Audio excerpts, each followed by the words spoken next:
Item ಯಾವುದೇ ಇರಲಿ try ಮಾಡಿ ಆಚಿ ಚಿಕನ್ ಮಸಾಲಾ. ಆಚಿ ಚಿಕನ್ ಮಸಾಲಾ. ಒಂದೊಂದೇ ಸುದ್ದಿಗಳನ್ನ ನೋಡ್ತಾ ಹೋಗೋಣ.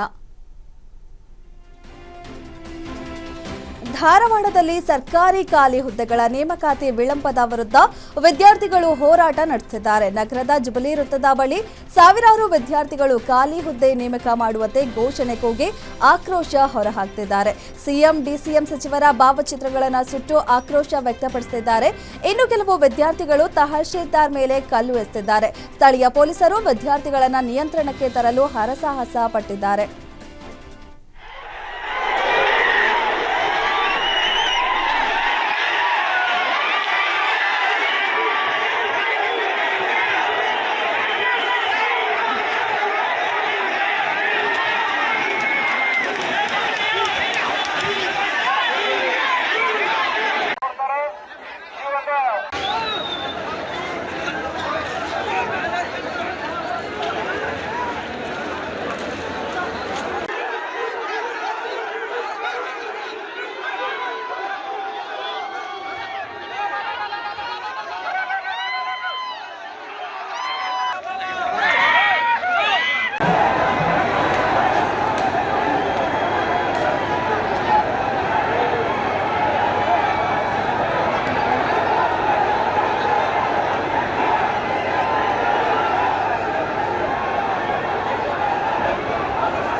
ಸರ್ಕಾರದ ವಿರುದ್ಧ ಸಾವಿರಾರು ಉದ್ಯೋಗಾಕಾಂಕ್ಷಿಗಳು ಸಿಡಿದಿದ್ದಾರೆ. ಘಟನೆ ವೇಳೆ ಕೆಲವು ವಿದ್ಯಾರ್ಥಿಗಳು ಪೊಲೀಸರ ಮೇಲೂ ಕಲ್ಲು ತೂರಿದ್ದಾರೆ.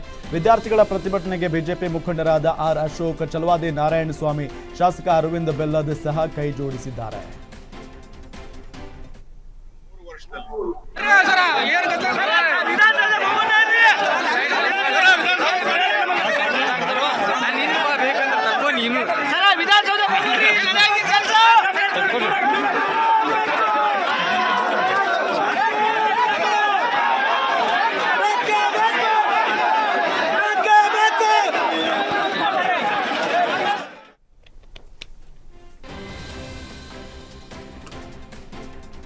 ಖಾಲಿ ಹುದ್ದೆಗಳ ನೇಮಕಾತಿಗಾಗಿ ವಿದ್ಯಾರ್ಥಿಗಳ ಪ್ರತಿಭಟನೆ ವಿಚಾರಕ್ಕೆ ಕಾಂಗ್ರೆಸ್ ಸರ್ಕಾರದ ವಿರುದ್ಧ ವಿಪಕ್ಷ ನಾಯಕ ಆರ್ ಅಶೋಕ್ ಕಿಡಿಕಾರಿದ್ದಾರೆ. ಧಾರವಾಡದಲ್ಲಿ ಮಾತನಾಡಿದ ಅವರು, ಯಾವುದೇ ನೇಮಕಾತಿ ಮಾಡದೇ ಇರುವ ಸರ್ಕಾರ ಇದು. ಸರ್ಕಾರದಲ್ಲಿ 2.85 ಲಕ್ಷ ಖಾಲಿ ಹುದ್ದೆಗಳಿವೆ. ಬಡವರ ಮಕ್ಕಳು ಹುದ್ದೆಗಳಿಗಾಗಿ ಕಾಯ್ತಾ ಕುಳಿತಿದ್ದಾರೆ. ವಿದ್ಯಾರ್ಥಿಗಳ ಪ್ರತಿಭಟನೆಗೆ ಅನುಮತಿ ನೀಡುತ್ತಿಲ್ಲ. ವಿದ್ಯಾರ್ಥಿಗಳ ಪ್ರತಿಭಟನೆಗೆ ಸರ್ಕಾರ ಸುಮ್ಮನೆ ಇದೆ. ನೇಮಕಾತಿ ಮಾಡಲಿಲ್ಲ ಅಂದ್ರೆ ರಾಜ್ಯಾದ್ಯಂತ ಪ್ರತಿಭಟನೆ ಆಗುತ್ತೆ. ರಾಜ್ಯ ಸರ್ಕಾರ ಕೂಡಲೇ ಎಚ್ಚೆತ್ತುಕೊಳ್ಬೇಕು ಎಂದು ವಾಗ್ದಾಳಿ ನಡೆಸಿದ್ದಾರೆ.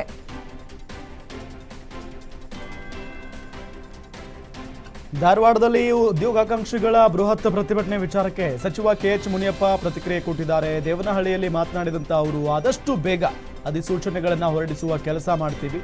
ಯಾವುದೇ ಕಾರಣಕ್ಕೂ ತಡ ಮಾಡೋದಿಲ್ಲ. ಸುಮಾರು ಜನ ಉದ್ಯೋಗಕ್ಕಾಗಿ ಕಾಯ್ತಾ ಇದ್ದಾರೆ. ವಿದ್ಯಾವಂತರು, ನಿರುದ್ಯೋಗಿಗಳಾಗಿರುವ ಎಲ್ಲರೂ ಅರ್ಜಿ ಹಾಕಿದ್ದಾರೆ. ಅಧಿಸೂಚನೆ ಪ್ರಕ್ರಿಯೆ ಶುರುವಾಗುತ್ತೆ, ಅದನ್ನೆಲ್ಲ ಫಿಲಪ್ ಮಾಡ್ತೀವಿ ಅಂತ ಹೇಳಿದರು. ಮದುವೆ ಮೆರವಣಿಗೆಯಲ್ಲಿ ಮಾರಕಾಸ್ತ್ರಗಳೊಂದಿಗೆ ಪುಡಿ ರೌಡಿಗಳು ಡ್ಯಾನ್ಸ್ ಮಾಡಿದ ಘಟನೆ ಕಲಬುರಗಿಯ ಶಕ್ತಿನಗರ ಬಡಾವಣೆಯಲ್ಲಿ ನಡೆದಿದೆ. ಮದುವೆ ಕಾರ್ಯಕ್ರಮದಲ್ಲಿ ಕೈಯಲ್ಲಿ ಗನ್ ಹಿಡಿದು ಕೈ ಮುಖಂಡನ ಡ್ಯಾನ್ಸ್ ಒಂದೆಡೆ, ಹಾಗೆಯೇ ಕೈಯಲ್ಲಿ ಮಾರಕಾಸ್ತ್ರಗಳನ್ನ ಹಿಡ್ಕೊಂಡು ಕಿಡಿಗೇಡಿಗಳು ಡ್ಯಾನ್ಸ್ ಕೂಡ ಮಾಡಿದ್ದಾರೆ. ಸಾರ್ವಜನಿಕವಾಗಿ ಮಾರಕಾಸ್ತ್ರಗಳನ್ನ ಪ್ರದರ್ಶನ ಮಾಡೋ ಹಾಗಿಲ್ಲ ಎನ್ನುವ ನಿಯಮ ಇದ್ರೂ ಕೂಡ ಪೊಲೀಸರ ಯಾವುದೇ ಭಯ ಇಲ್ಲದೆ ಪುಂಡರು ಮದುವೆ ಕಾರ್ಯಕ್ರಮದಲ್ಲಿ ಮೆರವಣಿಗೆಯಲ್ಲಿ ಮಾರಕಾಸ್ತ್ರ ಪ್ರದರ್ಶಿಸಿ ಡ್ಯಾನ್ಸ್ ಮಾಡಿದ್ದಾರೆ.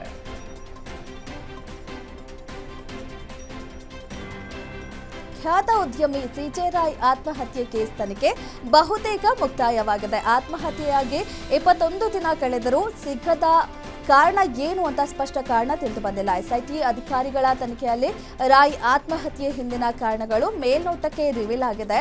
ಒಂದೇ ಕಾರಣದಿಂದ ರಾಯ್ ನೊಂದು ಸಾವನ್ನಪ್ಪಿಲ್ಲ, ಬದಲಾಗಿ ಬೇರೆ ಬೇರೆ ಕಾರಣಗಳಿಂದ ಆತ್ಮಹತ್ಯೆ ಮಾಡಿಕೊಂಡಿರುವುದು ಇಲ್ಲಿವರೆಗಿನ ಎಸ್ಐಟಿ ತನಿಖೆಯ ವೇಳೆ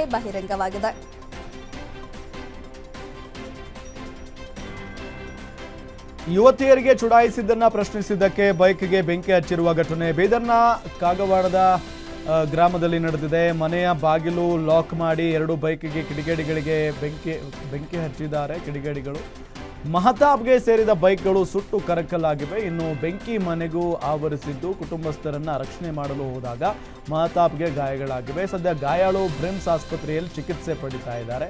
ಈ ಘಟನೆ ಬಗದಲ್ ಪೊಲೀಸ್ ಠಾಣಾ ವ್ಯಾಪ್ತಿಯಲ್ಲಿ ನಡೆದಿದೆ.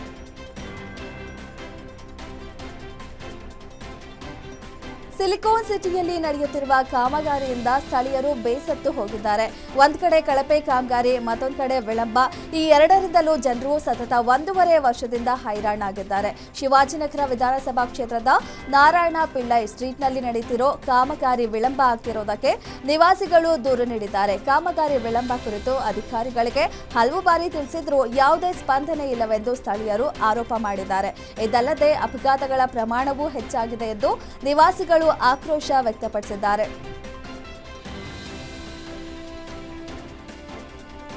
ಬೆಂಗಳೂರಲ್ಲಿ ವೀಲಿಂಗ್ ಪುಂಡರ ಹಾವಳಿ ಜೋರಾಗಿದೆ, ಮುಂದುವರೆದಿದೆ.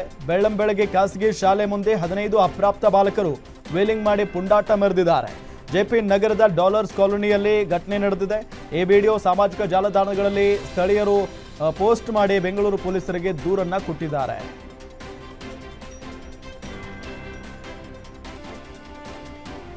ಭಟ್ಕಳ ತಾಲೂಕಿನ ಬೈಲೂರು ಗ್ರಾಮದ ಕೆಲ ಮನೆಗಳ ಮೇಲೆ ಕಲ್ಲು ತೂರಾಟ ನಡೆದಿದೆ. ಬೈಕ್ನಲ್ಲಿ ಬಂದ 3 ಅನ್ಯ ಕೋಮಿನ ಅಪ್ರಾಪ್ತರು ಕೃತ್ಯ ಎಸಗಿದ್ದು ಸ್ಥಳೀಯರು ಆರೋಪಿಗಳನ್ನು ಹಿಡಿದು ಪೊಲೀಸರಿಗೆ ಒಪ್ಪಿಸಿದ್ದಾರೆ. ಕೃತ್ಯದಲ್ಲಿ ಒಟ್ಟು 8 ಮಂದಿ ಬಾಲಕರು ಭಾಗಿಯಾಗಿದ್ದು ಎಲ್ಲರನ್ನೂ ಮುರುಡೇಶ್ವರ ಪೊಲೀಸ್ ಠಾಣೆ ಪೊಲೀಸರು ವಶಕ್ಕೆ ಪಡೆದಿದ್ದಾರೆ. ಇದೇ ವೇಳೆ ಪೊಲೀಸ್ ಠಾಣೆ ಎದುರು ಹಿಂದೂ ಕಾರ್ಯಕರ್ತರು ಪ್ರತಿಭಟನೆ ನಡೆಸಿ ಆರೋಪಿಗಳ ವಿರುದ್ಧ ಕಠಿಣ ಕ್ರಮ ಕೈಗೊಳ್ಳುವಂತೆ ಆಗ್ರಹಿಸಿದರು.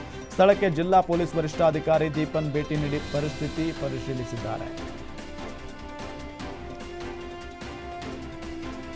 ಹೃದಯಾಘಾತದಿಂದ 9ನೇ ತರಗತಿ ವಿದ್ಯಾರ್ಥಿ ಸಾವನ್ನಪ್ಪಿರುವ ಘಟನೆ ದಾವಣಗೆರೆಯ ಜಗಳೂರು ತಾಲೂಕು ಗೋಗುದ್ದು ಗ್ರಾಮದಲ್ಲಿ ನಡೆದಿದೆ. 15 ವರ್ಷದ ಮುಜಾಮಿಲ್ ಮೃತ ದುರ್ದೈವಿ ಹನುಮಂತಪುರ ಗ್ರಾಮದ ರಾಜೀವ್ ಗಾಂಧಿ ವಸತಿ ಶಾಲೆಯಲ್ಲಿ ವ್ಯಾಸಂಗ ಮಾಡುತ್ತಿದ್ದ ಮುಜಾಮಿಲ್ ಶಾಲೆಗೆ ರಜೆ ಹಿನ್ನೆಲೆ ಮನೆಗೆ ಬಂದಿದ್ದ. ಇಂದು ಬೆಳಗಿನ ಜಾವ ಕುಸಿದು ಬಿದ್ದಿದ್ದ ಕೂಡಲೇ ಆಸ್ಪತ್ರೆಗೆ ಸಾಗಿಸೋ ಮಾರ್ಗ ಮಧ್ಯೆ ಬಾಲಕ ಸಾವನ್ನಪ್ಪಿದ್ದಾನೆ. ಮನೆಯಲ್ಲಿ ಮಗನನ್ನ ಕಳೆದುಕೊಂಡ ಪೋಷಕರ ಆಕ್ರಂದನ ಮುಗಿಲು ಮುಟ್ಟಿದೆ.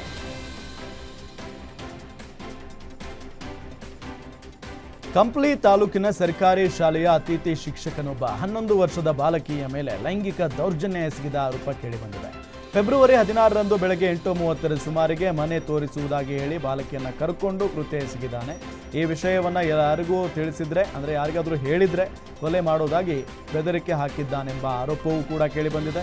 ಭಯಗೊಂಡ ಬಾಲಕಿ ಮನೆಗೆ ಬಂದು ಪೋಷಕರಿಗೆ ವಿಷಯ ತಿಳಿಸಿದ್ದಾಳೆ. ಬಳಿಕ ಪೋಷಕರು ಮತ್ತು ಗ್ರಾಮಸ್ಥರು ಶಾಲೆ ಮುಂದೆ ಪ್ರತಿಭಟನೆ ನಡೆಸಿ ಆರೋಪಿ ವಿರುದ್ಧ ತಕ್ಷಣ ಕಠಿಣ ಕ್ರಮ ಕೈಗೊಳ್ಳಬೇಕು ಅಂತ ಆಗ್ರಹಿಸಿದರು. ಸದ್ಯ ಈ ಘಟನೆ ಸಂಬಂಧ ಪೋಕ್ಸೋ ಕೇಸ್ ದಾಖಲಿಸಿ ಆರೋಪಿಯನ್ನು ಅರೆಸ್ಟ್ ಮಾಡಲಾಗಿದೆ.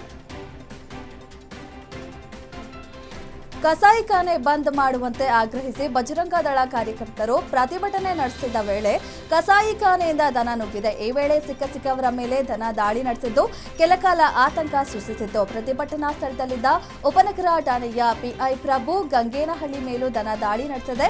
ಗುದ್ದಿದ ರಭಸಕ್ಕೆ ಮುಖ ಸೇರಿದಂತೆ ದೇಹದ ಹಲವೆಡೆ ಗಾಯಗಳಾಗಿವೆ. ತಕ್ಷಣ ಅವರನ್ನ ಜಿಲ್ಲಾ ಆಸ್ಪತ್ರೆಗೆ ದಾಖಲಿಸಿ ಚಿಕಿತ್ಸೆ ನೀಡಲಾಗಿದೆ. ಘಟನೆ ಹಿನ್ನೆಲೆ ಪೊಲೀಸ್ ಇಲಾಖೆ ಎಚ್ಚರಿಕೆಯಿಂದ ಪರಿಸ್ಥಿತಿಯನ್ನ ನಿಯಂತ್ರಣಕ್ಕೆ ತಂದರು.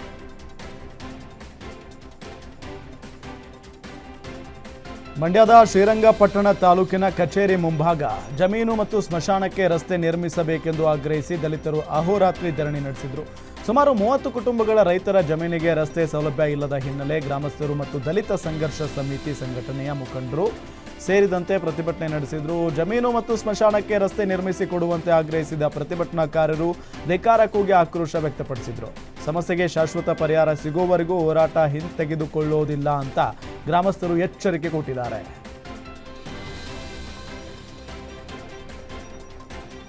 ಮೈಸೂರು ಸಿಲ್ಕ್ ಫ್ಯಾಕ್ಟರಿಯನ್ನ ಬಂದ್ ಮಾಡುವ ಸರ್ಕಾರದ ನಿರ್ಧಾರಕ್ಕೆ ತೀವ್ರ ವಿರೋಧ ವ್ಯಕ್ತವಾಗಿದೆ. ಫ್ಯಾಕ್ಟರಿ ಜಾಗದಲ್ಲಿ ಕ್ರೀಡಾಂಗಣ ನಿರ್ಮಾಣಕ್ಕೆ ಮುಂದಾದ ಸರ್ಕಾರದ ವಿರುದ್ಧ ಕಾರ್ಮಿಕರು, ಹೋರಾಟಗಾರರು ಹಾಗೂ ಸಾರ್ವಜನಿಕರು ಬೀದಿಗಿಳಿದು ಪ್ರತಿಭಟನೆ ನಡೆಸುತ್ತಿದ್ದಾರೆ. ಸುಮಾರು 190ಕ್ಕೂ ಹೆಚ್ಚು ಮಹಿಳೆಯರು ಸೇರಿದಂತೆ 200ಕ್ಕೂ ಅಧಿಕ ಕುಟುಂಬಗಳಿಗೆ ಈ ಸಂಸ್ಥೆ ಜೀವನಾಡಿಯಾಗಿದ್ದು, ಫ್ಯಾಕ್ಟರಿ ಬಂದ್ ಮಾಡುವ ನಿರ್ಧಾರದಿಂದ ಅವರ ಜೀವನೋಪಾಯಕ್ಕೆ ಹೊಡೆತ ಬೀಳಲಿದೆ ಎಂಬ ಆತಂಕ ವ್ಯಕ್ತವಾಗಿದೆ. ಇದಲ್ಲದೆ ಸಂಸದ ಯದುವೀರ್ ಕೃಷ್ಣರಾಜ ಒಡೆಯರ್ ಕೂಡ ಫ್ಯಾಕ್ಟರಿ ಉಳಿಸುವಂತೆ ಸರ್ಕಾರಕ್ಕೆ ಮನವಿ ಮಾಡಿದ್ದಾರೆ. ತುಮಕೂರಿನ ಕಳ್ಳಂಬೆಳ್ಳ ಬಳಿಯ ಜುವೆಲರಿ ಅಂಗಡಿಯಲ್ಲಿ ದರೋಡೆ ನಡೆಸಿದ ಗ್ಯಾಂಗನ್ನ ಸ್ಥಳೀಯರು ಸಿನಿಮಾ ಸ್ಟೈಲ್ನಲ್ಲಿ ಬೆನ್ನಟ್ಟಿದ್ದಾರೆ. ಆರೋಪಿಗಳು ಬೊಲೆರೋ ಜೀಪ್ನಲ್ಲಿ ಪರಾರಿಯಾಗಿದ್ದ ವೇಳೆ ಸ್ಥಳೀಯರು ಪೊಲೀಸ್ನವರಿಗೆ ಮಾಹಿತಿ ನೀಡಿ ಕಾರನ್ನ ಬೆನ್ನಟ್ಟಿದ್ರು. ತಾವರೆಕೆರೆ ಸಮೀಪದ ರಾಷ್ಟ್ರೀಯ ಹೆದ್ದಾರಿಯಲ್ಲಿ ಸಾಗ್ತಿದ್ದ ಗ್ಯಾಂಗನ್ನ ಸ್ಥಳೀಯರು ಚೇಸ್ ಮಾಡಿದ್ದಾರೆ. ಬಳಿಕ ತಾವರೆಕೆರೆ ಸಮೀಪ ಹೆದ್ದಾರಿ ತಾತ್ಕಾಲಿಕವಾಗಿ ಬಂದ್ ಮಾಡಿದ್ರು.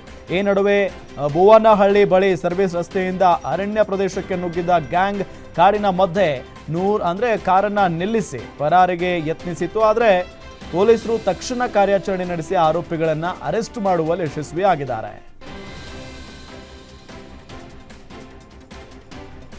ಮೈಸೂರು ನಗರದಲ್ಲಿ ಸಿಸಿಬಿ ಪೊಲೀಸರು ಭರ್ಜರಿ ಕಾರ್ಯಾಚರಣೆ ನಡೆಸಿ 10.40 ಲಕ್ಷ ಮೌಲ್ಯದ ನಿಷೇಧಿತ ಎಂಡಿಎಂಎ ವಶಪಡಿಸಿಕೊಂಡಿದ್ದಾರೆ.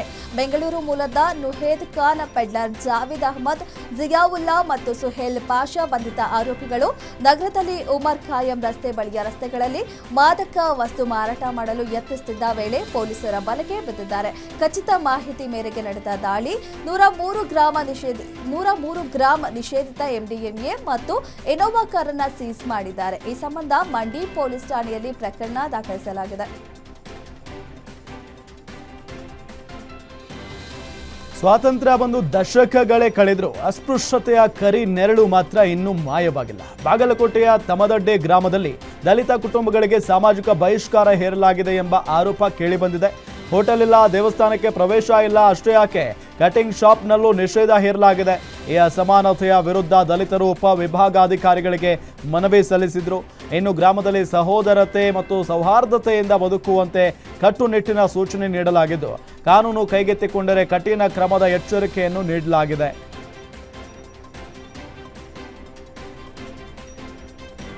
ವಾಣಿಜ್ಯ ನಗರಿ ಹುಬ್ಬಳ್ಳಿ ಇದೇ ಮೊದಲ ಬಾರಿಗೆ ಐತಿಹಾಸಿಕ ಕ್ಷಣಕ್ಕೆ ಸಾಕ್ಷಿಯಾಗಲು ಸಜ್ಜಾಗಿದೆ. ಪ್ರತಿಷ್ಠಿತ ರಣಜಿ ಟ್ರೋಫಿ ಫೈನಲ್ ಪಂದ್ಯವು ಹುಬ್ಬಳ್ಳಿಯ ಕೆಸಿಎ ಸ್ಟೇಡಿಯಂನಲ್ಲಿ ನಡೆಯಲಿದ್ದು, ಕ್ರಿಕೆಟ್ ಪ್ರೇಮಿಗಳಲ್ಲಿ ಉತ್ಸಾಹ ಹೆಚ್ಚಿಸಿದೆ. ಫೈನಲ್ ಪಂದ್ಯದಲ್ಲಿ ಕರ್ನಾಟಕ ಕ್ರಿಕೆಟ್ ತಂಡ ಮತ್ತು ಜಮ್ಮು ಮತ್ತು ಕಾಶ್ಮೀರ ಕ್ರಿಕೆಟ್ ತಂಡ ಮುಖಾಮುಖಿಯಾಗಲಿವೆ. ಪಂದ್ಯಕ್ಕಾಗಿ ಕೆಸಿಎ ಸ್ಟೇಡಿಯಂನಲ್ಲಿ ಭರದ ಸಿದ್ಧತೆ ನಡೆದಿದೆ. ಎರಡು ತಂಡಗಳ ಅಭ್ಯಾಸಕ್ಕಾಗಿ ಮೈದಾನದಲ್ಲಿ ವಿಶೇಷ ವ್ಯವಸ್ಥೆ ಮಾಡಲಾಗಿದೆ. ಆಟಗಾರರ ಆಗಮನದ ಹಿನ್ನೆಲೆ ಕ್ರೀಡಾಂಗಣ ಹಾಗೂ ಸುತ್ತಮುತ್ತಲಿನ ಪ್ರದೇಶಗಳಲ್ಲಿ ಸೂಕ್ತ ಪೊಲೀಸ್ ಭದ್ರತೆ ಒದಗಿಸಲಾಗಿದೆ. ಹಾಸನದಲ್ಲಿ ಬಿಜೆಪಿ ಮುಖಂಡ ದೇವರಾಜೇಗೌಡ ವಿರುದ್ಧ ಜೀವ ಬೆದರಿಕೆ ಆರೋಪ ಕೇಳಿಬಂದಿದೆ. ಜ್ಯೋತಿ ಎಂಬುವ ಮಹಿಳೆ ವಿಷ ಸೇವಿಸಿ ಆತ್ಮಹತ್ಯೆಗೆ ಯತ್ನಿಸಿದ್ರು. ಘಟನೆ ನಂತರ ಸಂತ್ರಸ್ತ ಮಹಿಳೆಯನ್ನ ಹಾಸನದ ಹಿಮ್ಸ್ ಆಸ್ಪತ್ರೆ ದಾಖಲಿಸಿ ಚಿಕಿತ್ಸೆಯನ್ನು ಆರಂಭಿಸಲಾಗಿದೆ. ನಿನ್ನನ್ನು ಮುಗಿಸ್ತೇನೆ ಅಂತ ಬೆದರಿಕೆ ಹಾಕಿರೋ ಬಗ್ಗೆ ದೂರಿನಲ್ಲಿ ಉಲ್ಲೇಖಿಸಲಾಗಿದೆ. ಈ ಸಂಬಂಧ ಹೊಳೆ ನರಸೀಪುರ ಠಾಣೆಯಲ್ಲಿ ದೇವರಾಜೇಗೌಡ ವಿರುದ್ಧ ದೂರು ದಾಖಲಾಗಿದೆ.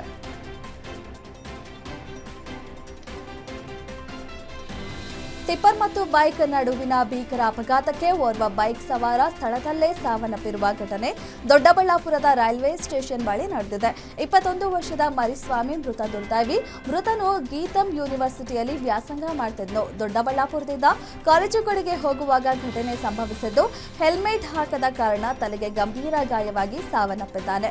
ಘಟನೆ ದೊಡ್ಡಬಳ್ಳಾಪುರ ಗ್ರಾಮಾಂತರ ಪೊಲೀಸ್ ಠಾಣಾ ವ್ಯಾಪ್ತಿಯಲ್ಲಿ ನಡೆದಿದೆ.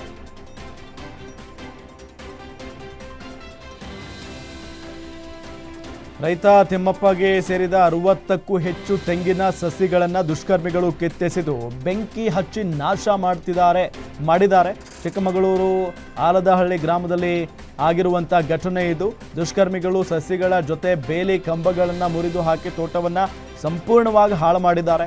ವೈಯಕ್ತಿಕ ದ್ವೇಷದ ಹಿನ್ನೆಲೆ ಈ ಕೃತ್ಯ ನಡೆದಿರುವ ಶಂಕೆ ವ್ಯಕ್ತವಾಗಿದೆ. ಪ್ರಕರಣದ ಸಂಬಂಧ ಚಿಕ್ಕಮಗಳೂರು ಜಿಲ್ಲೆ ಬೀರೂರು ಪೊಲೀಸ್ ಠಾಣಾ ವ್ಯಾಪ್ತಿಯಲ್ಲಿ ಪೊಲೀಸರ ತನಿಖೆ ಮುಂದುವರಿತಾ ಇದೆ.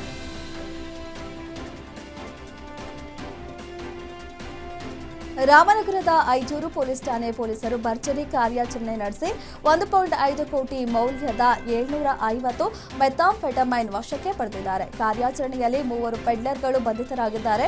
ಬೆಂಗಳೂರಿನ ಸಾಮಗ್ರಿಯನ್ನು ರಾಮನಗರದಲ್ಲಿ ಮಾರಾಟ ಮಾಡಲು ತಂದು ಆನ್ಲೈನ್ ಮೂಲಕ ಡ್ರಗ್ಸ್ ದಂಧೆ ನಡೆಸುತ್ತಿದ್ರು, ಹಣವನ್ನು ಯುಪಿಐ ಮೂಲಕ ಪಡೆದಿದ್ರು ಎಂಬ ಮಾಹಿತಿ ತಿಳಿದು ಬಂದಿದೆ. ಈ ಪ್ರಕರಣವನ್ನು ಐಜೂರು ಪೊಲೀಸ್ ಠಾಣೆ ಎನ್ಡಿಪಿಎಸ್ ಕಾಯ್ದೆ ಅಡಿ ದಾಖಲಿಸಿ ತನಿಖೆ ಮುಂದುವರೆಸಿದ್ದಾರೆ.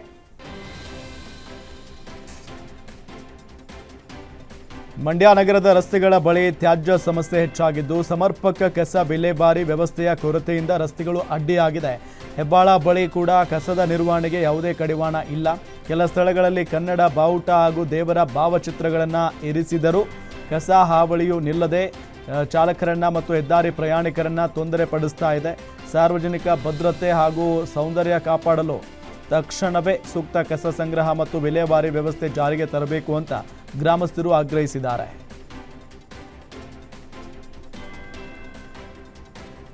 ಚಿಕ್ಕಮಗಳೂರಿನ ಕಡಬಗೆರೆಯಲ್ಲಿ ಕೂಲಿ ಕಾರ್ಮಿಕ ಮಹಿಳೆಯನ್ನ ಬಲಿ ಪಡೆದ ಅಣತಿ ದೂರದಲ್ಲಿ ಮತ್ತೊಂದು ಕಾಡಾನೆ ಪ್ರತ್ಯಕ್ಷವಾಗಿದೆ. ಎಲ್ಲೆಕಲ್ಲು ಕಡಬಗೆರೆ ಬೀಳು ಕೊಪ್ಪದಲ್ಲಿ ಕಾಡಾನೆ ಕಾಣಿಸಿಕೊಂಡಿದ್ದು ದೈತ್ಯ ಕೋರೆಗಳುಳ್ಳ ಕಾಡಾನೆ ಗ್ರಾಮಸ್ಥರಲ್ಲಿ ಆತಂಕ ಮೂಡಿಸಿದೆ. ಸರ್ಕಾರ ಮತ್ತು ಅರಣ್ಯ ಇಲಾಖೆಯ ವಿರುದ್ಧ ಪ್ರತಿಭಟಿಸುತ್ತಿದ್ದ ರೈತರು ಶಾಶ್ವತ ಪರಿಹಾರಕ್ಕಾಗಿ ಆಗ್ರಹಿಸುತ್ತಿದ್ರು. ಈ ವೇಳೆ ಮತ್ತೊಂದು ಆನೆ ಪ್ರತ್ಯಕ್ಷವಾಗಿದ್ದು ತೋಟಗಳಿಗೆ ಕೆಲಸಕ್ಕೆ ಹೋಗ್ತಿದ್ದ ಕಾರ್ಮಿಕರು ಹಿಂದೇಟು ಹಾಕ್ತಿದ್ದಾರೆ.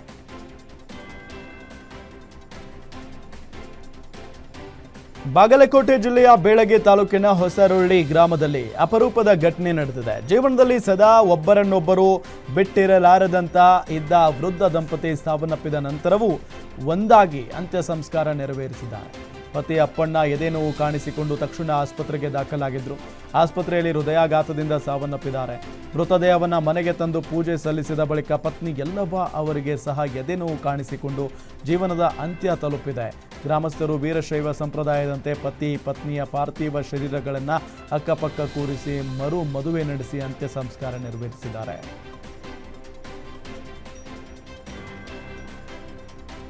ನಟಿ ರಶ್ಮಿಕಾ ಮಂದಣ್ಣ ಮತ್ತು ವಿಜಯ್ ದೇವರಕೊಂಡ ವಿವಾಹ ಅಧಿಕೃತಗೊಂಡಿದ್ದು ಸ್ವತಃ ರಶ್ಮಿಕಾ ಈ ವಿಷಯ ಖಚಿತಪಡಿಸಿದ್ದಾರೆ.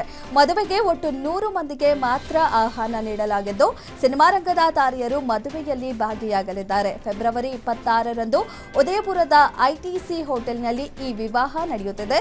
ಇಂದು ಸಂಜೆ ಉದಯಪುರದ ಐಟಿಸಿ ಮೆಮೆಂಟೋಸ್ ಹೋಟೆಲ್ನಲ್ಲಿ ಮೆಹಂದಿ ಕಾರ್ಯಕ್ರಮ ನಡೆಯಲಿದೆ.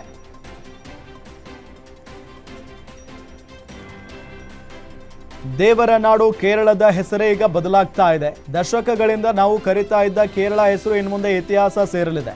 ಅದರ ಬದಲಿಗೆ ಆಕರ್ಷಕ ಮಲಯಾಳಂ ಮೂಲದ ಹೊಸ ಹೆಸರು ಬರಲಿದೆ. ಕೇರಳ ರಾಜ್ಯದ ಹೆಸರನ್ನ ಕೇರಳಂ ಎಂದು ಅಧಿಕೃತವಾಗಿ ಮರುನಾಮಕರಣ ಮಾಡಲು ರಾಜ್ಯ ಸರ್ಕಾರ ನಿರ್ಧರಿಸಿದೆ. ಈ ಕುರಿತ ನಿರ್ಣಯಕ್ಕೆ ಈಗ ಕೇಂದ್ರ ಸರ್ಕಾರದಿಂದಲೂ ಗ್ರೀನ್ ಸಿಗ್ನಲ್ ಸಿಗುವ ಸಾಧ್ಯತೆ ದಟ್ಟವಾಗಿದೆ.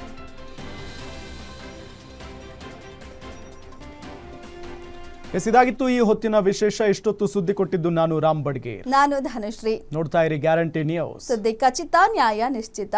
ನಿಮ್ಮೂರಿನಿಂದ ವಿಶ್ವ ಮಟ್ಟದವರೆಗೆ ರಾಜಕೀಯ, ಸಿನಿಮಾ, ಸ್ಪೋರ್ಟ್ಸ್ ಯಾವ ಸುದ್ದಿಯೂ ಮಿಸ್ ಆಗಲ್ಲ. ಬರೀ ಸುದ್ದಿಯಷ್ಟೇ ಅಲ್ಲ, ಜೊತೆಯಲ್ಲೇ ಇರುತ್ತೆ ವಿಶ್ಲೇಷಣೆ. ಗ್ಯಾರಂಟಿ ನ್ಯೂಸ್ ನ ಸಬ್ಸ್ಕ್ರೈಬ್ ಮಾಡಿ, ಫಾಲೋ ಮಾಡಿ, ಕ್ಷಣ ಕ್ಷಣದ ಅಪ್ಡೇಟ್ಸ್ ಪಡೆಯಿರಿ.